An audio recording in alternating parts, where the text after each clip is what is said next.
Europe is moving towards a climate-neutral energy system that is reliable and affordable. The North Sea plays a key role in this, as it has opportunities for wind energy and hydrogen production. But how can we best make use of this potential, while at the same time taking nature and other use into account? This is addressed in the North Sea Energy Program, a collaboration of more than 30 international parties. In this webinar series, we will present the research methodology and the key results from the earlier phases of the North Sea Energy Program, and we take a look at the next phase. When you have questions, you can enter them in the chat and the experts will answer them. Today, we will discuss the overall program and the North Sea Energy Roadmap. Today's guests are Rene Peters and Joris Koornneef.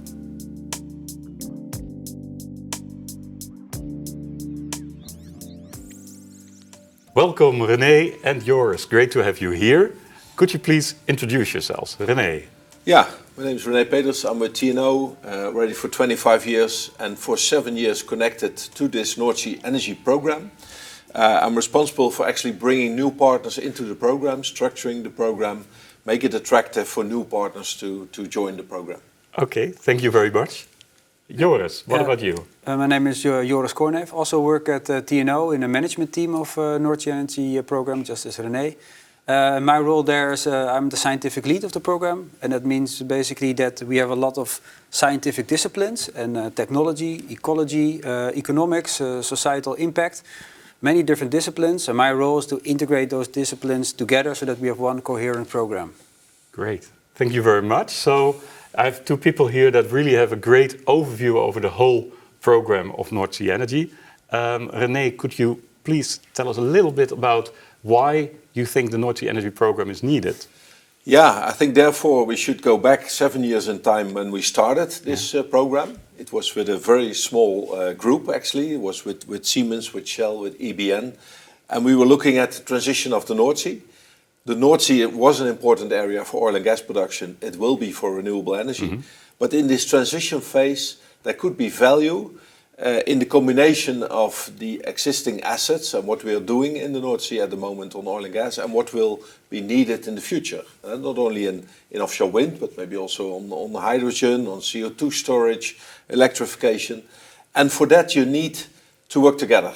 No party can do that on its own. We need the government. We need other stakeholders of the North Sea. So we said we should work together, build a public-private collaboration program to look at the different concepts in this transition. That's how North Sea Energy started 7 years ago. And it grew over time to what it is now. We have over 30 partners, close to 40 actually, I think now. Yeah. And we're particularly proud also to have public organizations and government heavily involved in the program now. That's great to hear. And also, if I understand correctly, you're really in the middle of the energy transition and as a very integral program. And I can imagine that's quite difficult to manage such a program and to keep all these different topics and studies in line. Joris, how do you do that? Yeah, basically we work together with the private sector, with the industry, but also with research institutes and universities. And also we have a sounding board that helps us in shaping the program and tuning the scope of the program where needed. So this collaborative effort, basically, it's in the DNA of the program. And we have a lot of workshops where we share our insights, the newest insights, so that you can take that on board in the program. A lot of workshops. We also have feedback sessions where we present results to each other and honestly give feedback to each other to improve those results. So so there's a lot of working together in this program. Yeah, and I think also important to add, all the information, all the results that we realize from this project are being published openly. Great. So we're transparent, we're open about all the results. Everything can be found on the website. And that helps also the government to actually develop their policies and their strategies with respect to transition. And over the last 7 years, you saw the concepts that we are working on.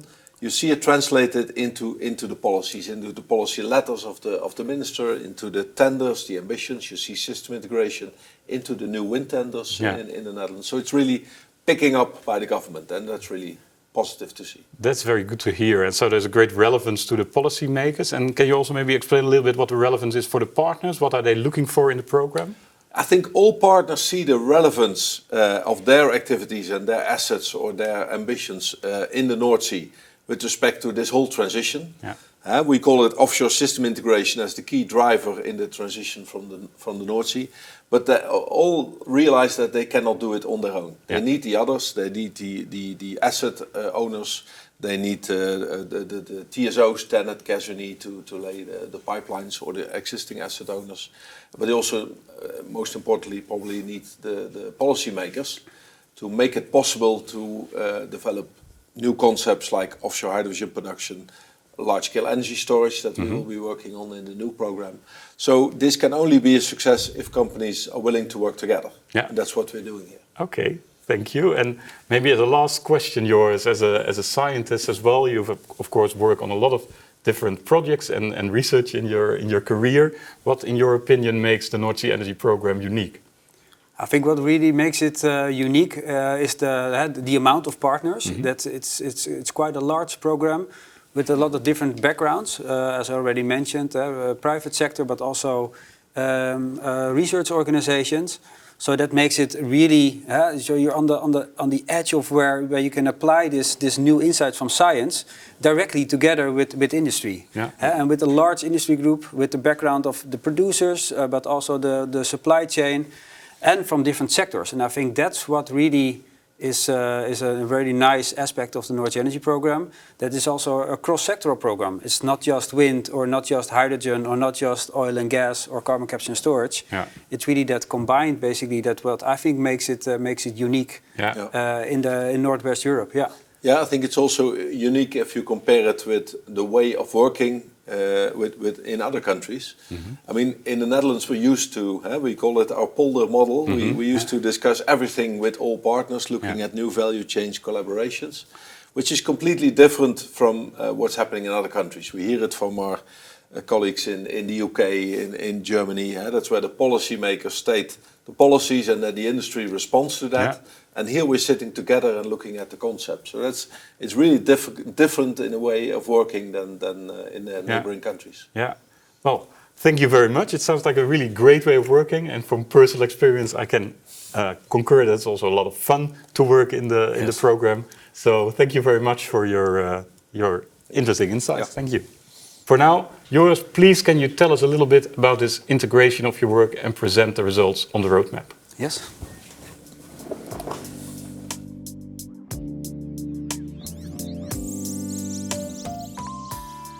Yeah, so I'm going to tell the work that we did in the roadmap work package in North Sea Energy. And basically, it always starts with this picture. This is the picture of the North Sea that you see behind me. And you also see on the right-hand side that the North Sea develops and supports many different functions in our society.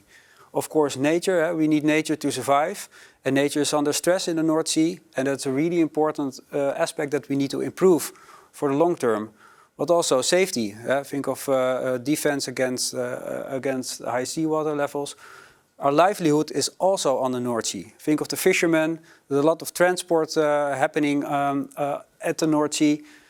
People make their living in different forms of employment. Of forest recreation, there could be a lot of fun at the coast, on the sea, and we use the North Sea also for that.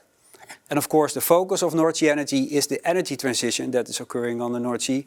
And all these different use functions should be combined at the sea. So you already feel that this is really something that you should deliver together with stakeholders and find a real optimum balance there for the future.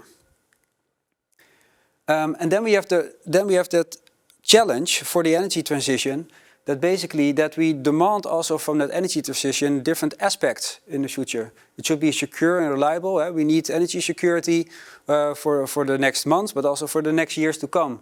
It should be clean or low carbon to go towards a carbon neutral energy system. It also should be affordable. And as I tell, there are many different stakeholders with many different interests at the North Sea that all have their say, and we should find a balance basically to make that happen. And last but not least, there's a considerable time pressure to also make this transition, to make sure that we keep our world within a 1.5 degree future. So a huge challenge ahead. And what we found in this roadmap work package that we worked on is basically that there is no such a thing as a roadmap for the North Sea. There is not a plan, not a vision, not a future perspective on how should we transit this energy transition so that you can make it work. So what we did in this work package is basically we looked into the transition of different offshore commodities, and we focused here on electricity. Think about wind, but also solar and other renewables. Offshore hydrogen production, but also the landing of that in the onshore domain. CO2, storing CO2 from industry basically to move towards carbon neutrality faster. And still remnant role of natural gas production at the North Sea. And for these 4 commodities, we developed transition scenarios to make visualize how these energy commodities can change over time towards 2050.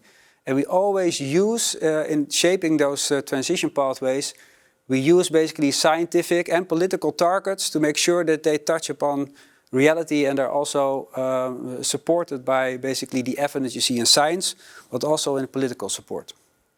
And then from those transition pathways, we basically have shaped an action agenda to identify who should do what when to actually make this happen towards in the next decades.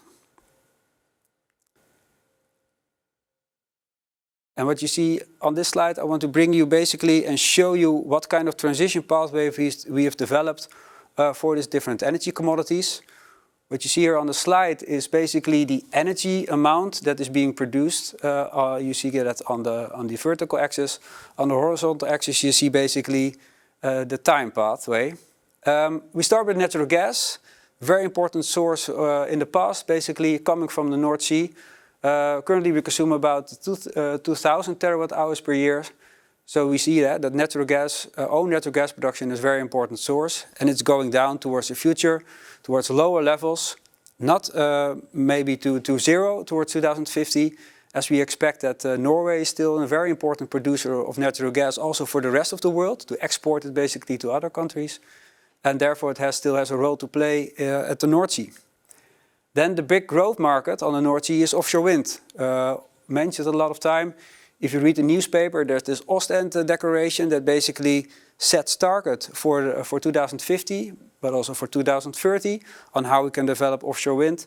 So what you see here is a really stark increase of offshore wind deployment at the North Sea. And what you should remember from this slide is that basically, if you do this, if you start to do this trajectory for offshore wind, that you're running onto the end of what we can deliver in terms of our supply chains. So this is really an upper limit of what we can achieve, ending at about 300 gigawatt installed capacity in the North Sea. Then you see a little bit of smaller trajectory for other renewables. It's really an upcoming market led by offshore solar floating, which is really coming up now. So there could be a huge potential for this technology as well. But we expect that it will always be much lower than the potential for offshore wind. The one big aspect, and also that what you see changing in the discussion since last year, since the situation in Ukraine, is the role of energy security. And green hydrogen also fits into that perspective. And we see basically, if you look at the European targets for renewable hydrogen, if you follow this path, you basically get this trajectory up to almost 700 terawatt hours of green hydrogen production. And a part of this hydrogen can be produced offshore. We think that about 10 to 40% can be produced offshore, so the North Sea has a very important role to play here as well. To make sure that we have enough hydrogen in our future demand, we also think you need blue hydrogen. So that's basically converting natural gas to hydrogen, capturing the CO2 and storing that in the subsurface, which can also be done in the North Sea. Has also a very important transition role. We expect that to phase out towards 2050 because we need to phase out fossils. But blue hydrogen has a very important role to basically create a bulk market for hydrogen in the next decades. Then to basically meet the amount that we cannot produce ourselves, we also need to import hydrogen. And also you see a very steep increase in the next years. Basically that holds for all the hydrogen production. We need a lot of growth market in all of these hydrogen production facilities. So that's really a challenge in the next years. And I mentioned it is a byproduct of creating blue hydrogen. We also need to store CO2 in the subsurface in depleted gas fields in the North Sea or under the North Sea. That's a very important aspect for reducing basically emissions from industry, but could also in the future be used to create actually negative emissions, to offset emissions that we have now and offset those emissions in the future. So if you look at that, what should we do in the next decades? Just a summary, the highlights. So we dubbed it as 4 decades where you need to focus on different aspects. We call them the roaring 2020s. Basically, you need to do a lot of planning in the North Sea, working together with different countries. We need to electrify our existing natural gas production to reduce emissions. We need to innovate, we need to test, we need to demonstrate, we need to pilot a lot and learn as much as we can. And we need to develop basically the market conditions so that private sector can invest in these technologies. Then we move into the booming 30s. We call it the booming 30s because basically there's a lot of deployment going on in this decade. We see offshore hubs being developed. We see offshore hydrogen being deployed and growing further. But also this means that we should really look careful to what are the limits of our growth. And the limits of our growth means that we have a limited amount of human capital, we have a limited amount of space, and the carrying capacity of our nature should also be very important things to consider. In that time frame, we have a double and secure system. You have the old system, the fossil energy system, and you have the upcoming renewable energy system. And you should foster them both basically to make sure that you have security of energy. Then we move into the shifting 40s, we call them. Basically, that is where you see a phase out of natural gas. You see a steep growth of offshore wind still going on. Offshore hydrogen is also at fast-paced deployment. And you see basically offshore backbone. So really offshore infrastructure taking place where countries around the North Sea interconnect and exchange energy commodities. Then last but not least, we're almost there. We're going to the negative 2050. And that's not a negative terms in terms of that's bad. No, we actually should be going negative in our emissions. That's what we mean with that. So we go as low as in our emissions as possible and even go negative. And make sure that basically all the gas that we still produce is for the export market or for blue hydrogen. And that we do not use carbon emitting fossil fuels anymore. So this is the storyline we've developed in North Sea Energy 4. And from that storyline also comes an action agenda which I introduced. We have listed 7 detailed actions that we think need to be followed up by society, by industry, by policymakers to make sure this energy transition is reality. And we also have this in the form of a little bit of pamphlet. You can receive it from us, of course, but you can also download it from the internet and look into detail what we think are those actions that should be developed in the next years to come. Thank you, Joris, for this presentation. And I think a beautiful example of how North Sea Energy integrates so many different aspects. In your opinion, if you have this action agenda, what do you think is the most important thing to do now? That's a tough question. Of course, we think the 7 actions are really important as a group. But if I have to pick one, I would pick setting the vision for the long term and also setting targets. Basically, if politicians and we as a society set targets to work towards, then you also can make the other things happen. You create a market, you can build the human capital, you make sure that nature stays in the right format when you deliver those targets. But I think the vision, target setting should be a very important priority, yeah. Thank you very much. Please join us back at the table. So Joris, you presented this roadmap and all the transition pathways, but of course a lot is happening in the energy world, there's a lot happening in the North Sea. How do you deal with all the uncertainty in developing this roadmap? Yeah, that's a very sharp remark. And especially if you look at transition pathways, we've developed just one pathway per energy commodity. Yeah. But of course you can develop a whole myriad of different endpoints basically. Yeah. But there's one thing that you should know when you talk about these uncertainties is that that's also stated by the IPCC, right? We do not have the luxury right now anymore to exclude these options for decarbonizing our energy system. So basically, we have to build the supply chains, human capital for all of those options already, even if we don't know yet if it's 100 gigawatt or 200 gigawatt that will be installed. You need to prepare for all of those options to be deployed. Otherwise, we're not going to make the 1.5 degree target. Yeah, and very, very practical within the program that you're doing. The program takes 2 years now, the next phase. How do you adapt when things changes halfway? Yeah, we've set up the new phase of the program a little bit different. that we're gonna work into sprints, we call them. So a shorter cycle, basically modes where we deliver results. Yeah. So we're gonna also basically publish our results earlier. Okay. So after each sprint, which is about 6 to 9 months, we publish our intermediate results, and then we can also take in the newest development in society or in science, and we can take on board in the next sprint. Okay, so you make sure that you're adaptive and are very relevant to the outside world. Yes, that's the idea. Yeah. And maybe you can also already mention a couple of examples where you've made impact with the North Sea Energy Program. Yeah, we hope that we have made an impact of, let's say, in the Esbjerg declaration, but also in a more recent Ostend declaration, which is about developing the energy transition at the North Sea.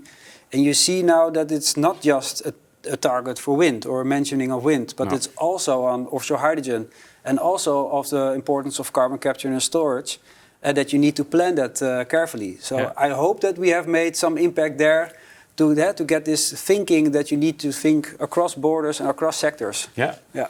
I think it's clear that the policymakers are already adopting some of these concepts and ideas from the North Sea Energy Program into their policies, also setting targets. For example, the wind tenders that were issued, the last ones and the future ones, they will include challenges on ecology and system integration. You see there are now targets for large-scale offshore hydrogen production, for example, in the Netherlands, 500 megawatt offshore hydrogen production 2031.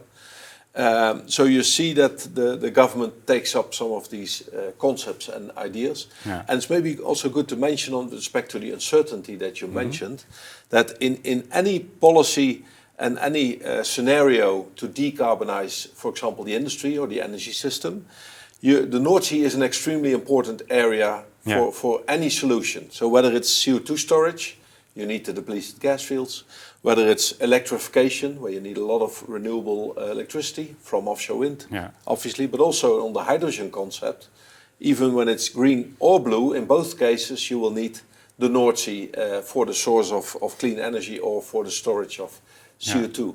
So even if the scenario, obviously it will not be the single one that we have developed, but in any scenario, North Sea is a key driver for the decarbonization of the industry. Yeah.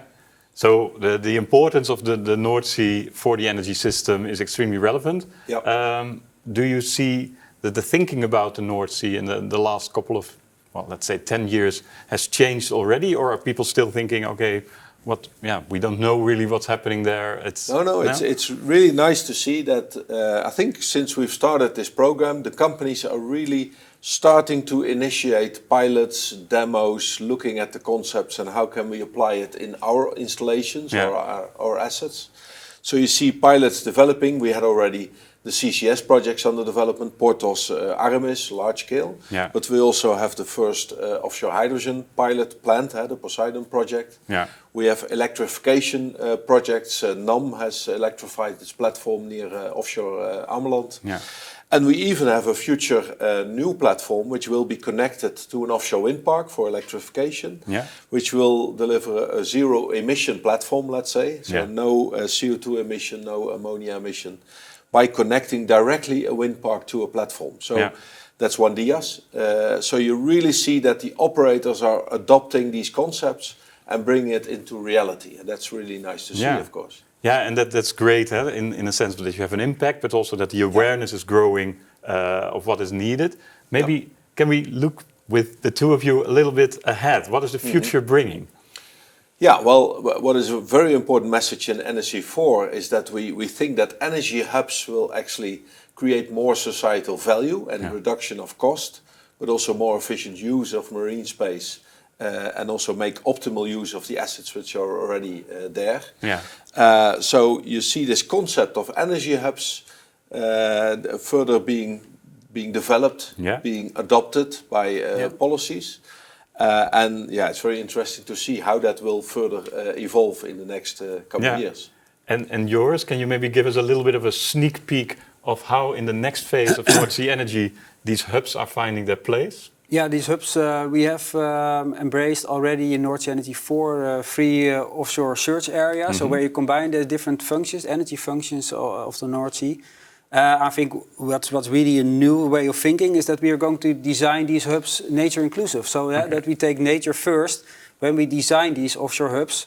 and not at a later stage check if the nature is also okay, but really take that integrated in the thinking process. Yeah. And of course, that we have an international view. I think that's a thing that we can be proud of, that we also have many more international partners now on board in the program to basically enlarge that vision for the whole North Sea area and focus on where can you interconnect, where also can you exchange knowledge and information between these different countries. So I think that is really a step up compared to the next phase, the previous phases. Yeah. So you're looking forward to the next phase. I cannot wait. You cannot wait. What are you most excited about, Rene? What I'm also excited about, talking about these international developments, I think that the Netherlands is being looked at as pioneering, as leading in this thinking, in developing the concepts. But you see other countries following quite fast. Yeah. We see energy islands being developed in Denmark, in Belgium. We see a lot of CCS projects, electrification projects in the UK. A lot of focus on hydrogen. We already mentioned it a few times. Green hydrogen development connected to offshore wind. And also much more thinking in connecting markets via new energy infrastructure. Both cable connections, high voltage DC, but also hydrogen pipelines. So the whole concept that we have developed in the Netherlands is now being broadened to the whole North Sea area. And that's really nice to see, right? Okay, yeah, that's great to be a pioneering role. Yes. Thank you very much, Rene and Joris, for telling us about the North Sea Energy Program and giving us a sneak peek of what's lying ahead. We can expect already the first results within this year. And of course, you can stay updated by having a look at our website or getting linked via LinkedIn. Thank you for watching.